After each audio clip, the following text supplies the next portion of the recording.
joining us. The US military is finally withdrawn from Afghanistan after 20 years. Are you happy about that? Happy in one way because there was never going to be any military solution in Afghanistan. Anxious that they are leaving. Without a political settlement, there's a possibility of civil war. What would a political settlement look like? A political settlement in Afghanistan would mean a sort of a coalition government, a government from the Taliban side and the other side. There is no other solution. Do you think the Americans made a mistake by saying we're getting out by September 11th? Difficult, they have got themselves in such a big mess. They had to give some sort of time frame. But at the moment they gave a time frame, Taliban would have considered that a victory. How do you feel about the prospect of the Taliban effectively controlling Afghanistan? Like, are you happy to welcome them into the community of nations? As far as Pakistan is concerned, whoever represents the people of Afghanistan, we will deal with them. But what if they're not democratically elected? That's not through elections, they've done it through brute force. And does it not concern you on some level that this group of people is accumulating power right next door to you? Look, I'm not a spokesman for Taliban. For me to say, what they are doing or what they shouldn't be doing is pointless right now. In case Taliban go for an all-out victory, there is going to be incredible amount of bloodshed. And let me tell you, the country that is going to suffer the most after Afghanistan is going to be Pakistan. Will you allow the American government to have CIA here in Afghanistan to conduct cross-border counter-terrorism missions against Al-Qaeda, ISIS, or the Taliban? Absolutely not. There's no way we're going to allow any bases, any sort of action from Pakistani territory into Afghanistan. Absolutely not. Pakistan suffered 70,000 casualties, more than any other country, by joining the American war. We will be partners in peace, not in conflict. Have you spoken to Joe Biden since he took office? No, I haven't. Is there a reason for that? No, whenever he has time, he can speak to me. But at the moment, clearly, he has other priorities. What would you say to him if you had the meeting? I would. You see, the U.S. has a big responsibility as the most powerful nation in the world. They have this huge responsibility in the subcontinent. This is almost 1.4 billion people living in the subcontinent. We are held hostage to one dispute in Kashmir, a disputed territory. According to the United Nations Security Council resolutions, there should have been a plebiscite for the people of Kashmir to decide about their own future. That has never taken place. It's frustrating. Over 100,000 Kashmiris have died in this freedom struggle. And it can easily, if the Americans have the resolve, the will, this can be sorted out. Let's talk about a relationship that many people are concerned about. How are your current relations with Indian Prime Minister Narendra Modi? When I became the Prime Minister, I reached out to him immediately. I said, you come one step towards us, we'll come two towards you. Television, I said this. And I said that, my main concern, my main reason for coming into politics was to eradicate poverty in Pakistan, make it a welfare state. This is why I came, and secondly, rule of law. These were my two slogans, make Pakistan a welfare state, rule of law in Pakistan.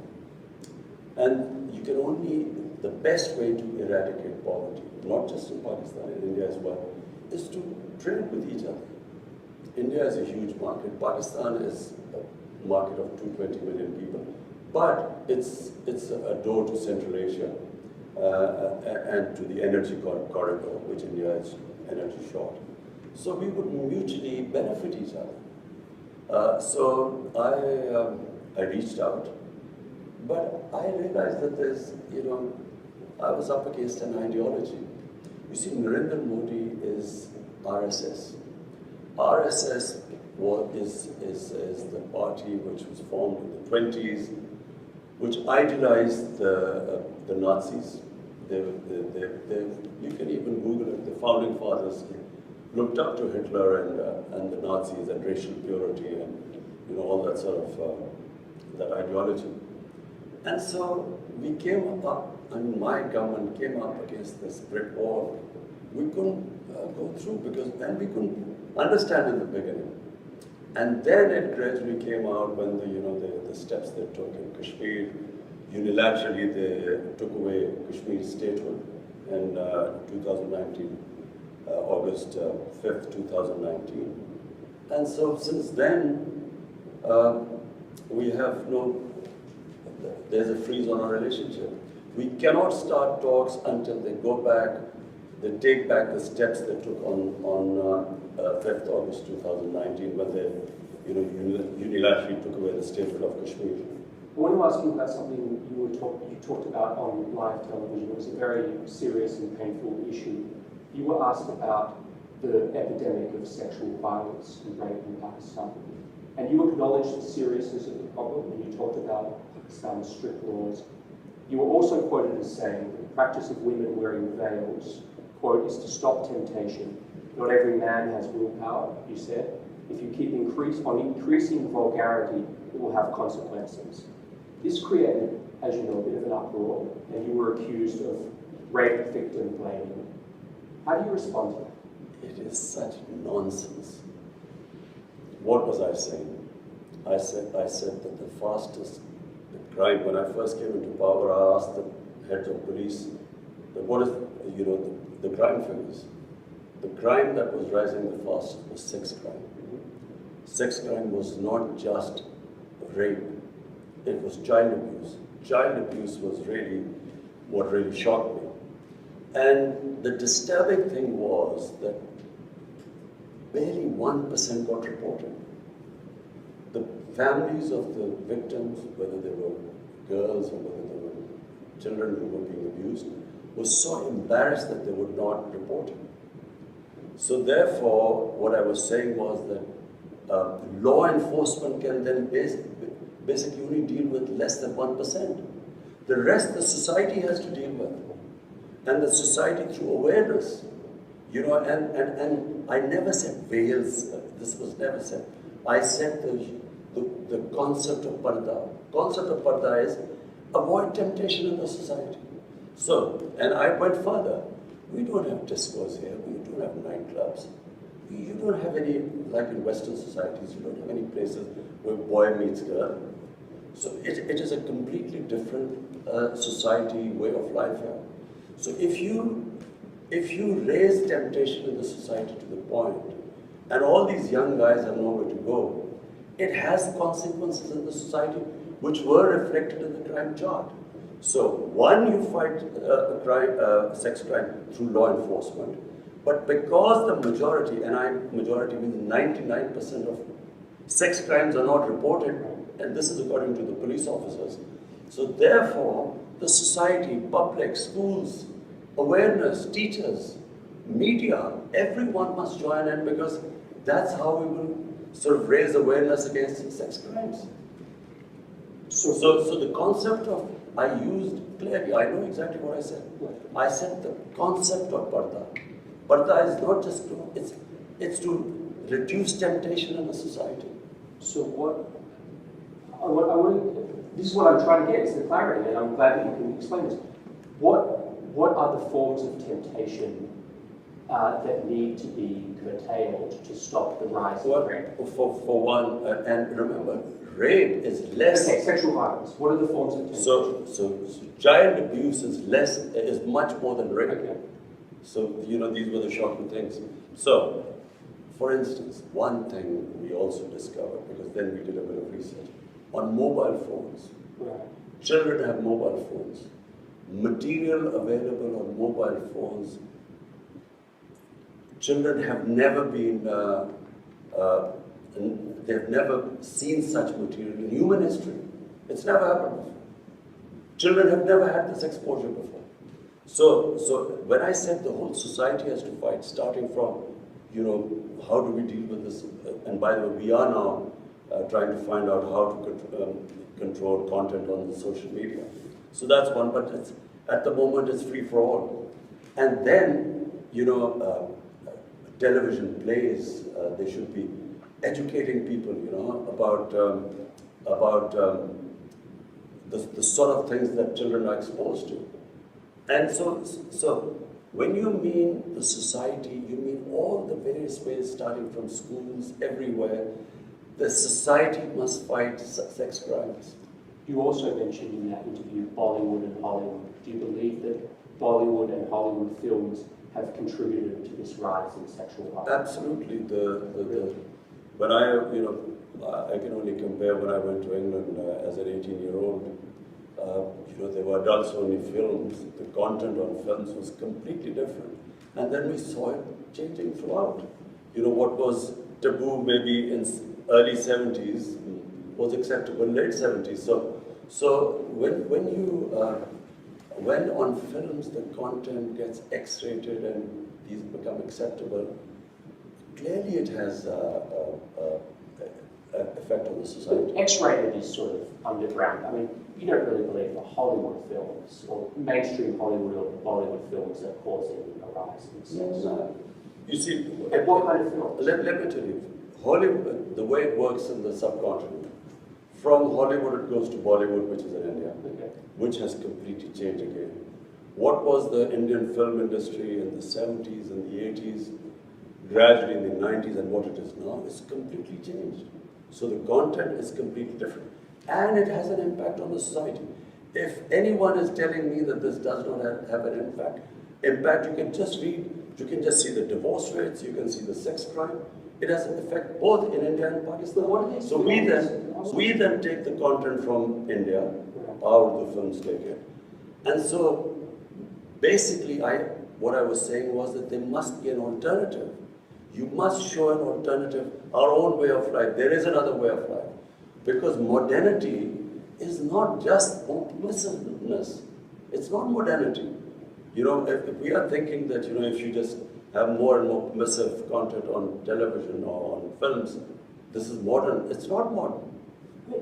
Again, I watch a lot of Hollywood films. I don't see anything that would inspire me to commit acts of sexual violence. But Jonathan, you live in a Western society. I know. So you've grown up there. I'm talking about the impact it has on our society. We have seen the change here. There's a massive change taking place. And every society must analyze itself. They must work out what are the impact it is having on different segments, and then take steps. Do you think that what women wear has any effect? That's part of this temptation? Well, if a woman is wearing very few clothes, it will have an impact on the men, unless they're robots. I mean, it's common sense. Yes, but is it really going to provoke acts of sexual violence?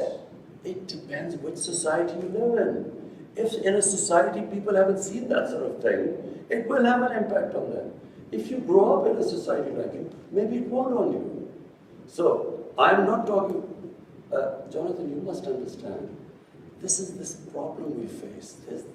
This cultural imperialism, whatever is in our culture, must be acceptable to everyone else. It's not. Every culture is different. And therefore, when you introduce things in a culture, it has different impact there. But forgive me, when you were a cricket star, you were seen as a playboy. There were photos of you with your shirts off in your bedroom. It's a bit rich. Jonathan, this is not about me.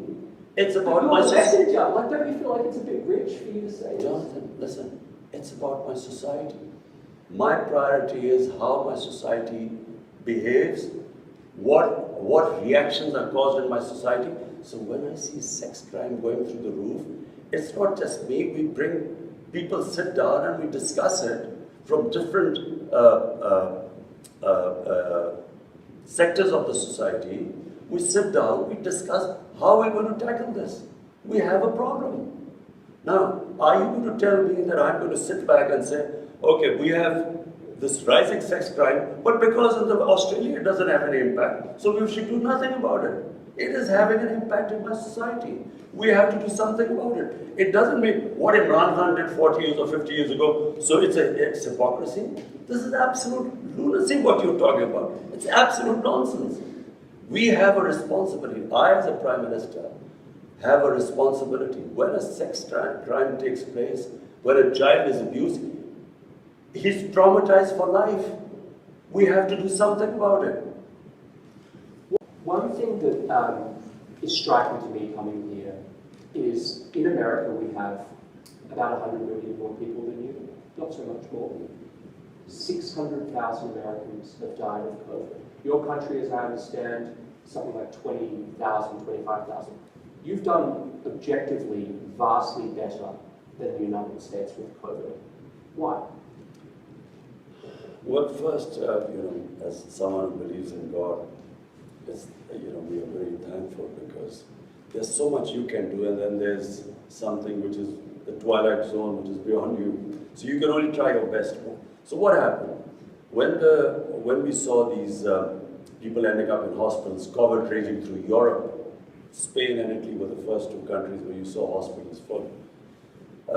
And there was a big temptation in Pakistan by all other politicians, leaders, opposition, that we should clamp down, we should total lockdown like it was happening actually. And so, even though I kept asking what will happen to our poor people who are daily wages, 70%, 75% of our workers are in the informal economy.